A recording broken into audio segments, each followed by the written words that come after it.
एक गरीब मछुआरा समुद्र से मछलियां पकड़ता था। एक ऐसी सच्ची कहानी आपको बताने जा रहा हूं। अगर आपको लगे कि इस कहानी ने आपके वक्त के साथ इंसाफ किया है तो परिवार में सब्सक्राइब करके मेरे साथ जुड़ जाइए, क्योंकि हम मोहब्बत और इंसानियत को आम करने के लिए निकले हैं। एक गरीब मछुआरा, बहुत सारा कर्जा उसके ऊपर था, समुद्र से मछलियां पकड़ता था, अपने परिवार को पालता था। एक दिन क्या हुआ ना, जब मछलियां पकड़ने वो गया तो बहुत महंगी मछली उसके हाथ लगी। बहुत खुश हुआ कि अब मेरे हाथ में महंगी मछली लग गई है, मैं बेचूंगा इसको और जो है ना सारा कर्जा भुगता दूंगा, मेरे परिवार की हालत अच्छी हो जाएगी। काफी महंगी मछली थी। वो मछली को अपने हाथों में उठाकर खुशी खुशी अपने घर वापस आ रहा था, तब उसको रास्ते में एक जालिम मिला।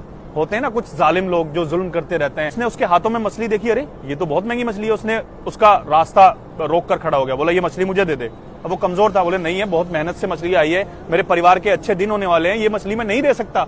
उसने कहा नहीं, ये मछली मुझे दे दे। उसने जबरदस्ती वो मछली छीन ली। वो मछुआरा मन मारकर अपनी आंखों में आंसू लेकर वहां से चला गया। अब मछली उस जालिम इंसान के हाथों में थी। वो मछली को लेकर अपने घर आ रहा था, तब उस मछली ने उसके उंगली में काट लिया। अब उसको इतना ज्यादा दर्द हुआ, अब वो घर नहीं गया, सीधा डॉक्टर के पास गया। डॉक्टर ने उसको बैंडेज किया, लेकिन वो घाव ऐसा था, डॉक्टर बोला ये अजीब सा घाव है, इस घाव को काटना पड़ेगा। उसने वो घाव काट दिया।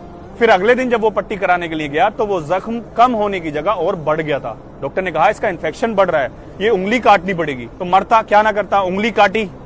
फिर क्या हुआ, अगले दिन जब बैंडेज कराने के लिए वो गया तो जख्म और ज्यादा बढ़ता चला जा रहा है। डॉक्टर बोला ये अजीब सा इन्फेक्शन है, अब ये हाथ काटना पड़ेगा वरना ये इन्फेक्शन पूरी बॉडी में फैल जाएगा। उसका हाथ कटा, यहां तक कि उसका बाजू भी कट गया। फिर जब वो उदास बैठा था ना, तब एक बुजुर्ग ने उसकी उदासी की वजह पूछी, क्यों उदास हो। उन्होंने बोला कि पता नहीं क्या हो गया है, ये जख्म ठीक ही नहीं हो रहा, इन्फेक्शन बढ़ता चला जा रहा है। अब उस बुजुर्ग ने उससे पूछा कुछ ऐसा तो नहीं किया है जो तुम्हें नहीं करना चाहिए था। उसने कहा किया तो है मैंने ऐसा, कि कमाया किसी और ने था लेकिन उसको खाने की कोशिश मैंने की। तो बुजुर्ग ने कहा जाओ और उससे माफी मांगो। उस गरीब मछुआरे के पास गया और जाकर बोला ऐसा तूने क्या किया, मैंने तेरी एक मछली तो ली थी, तूने ऐसी कैसी बद्दुआ दी है, कैसा जादू कर दिया कि मेरा जख्म ठीक नहीं हो रहा है, मेरा शरीर कटता चला जा रहा है। तब उसने जो जवाब दिया ना, उसको यहां लिख लेना। उसने कहा मैं कमजोर गरीब इंसान क्या कर सकता हूं, मैंने बस खुदा से इतना ही कहा था कि अरब उस जालिम ने मुझसे मेरी कमाई छीनकर अपनी ताकत दिखाई थी, तू उसे अपनी ताकत दिखा देना। ऐसे लोगों की बद्दुआएं लेने से डरो जिनका खुदा के सिवा कोई नहीं होता, क्योंकि मैंने इन मजलूमों के आंसुओं की वजह से बहुत सारे जालिमों की नस्लों को बर्बाद होते हुए देखा।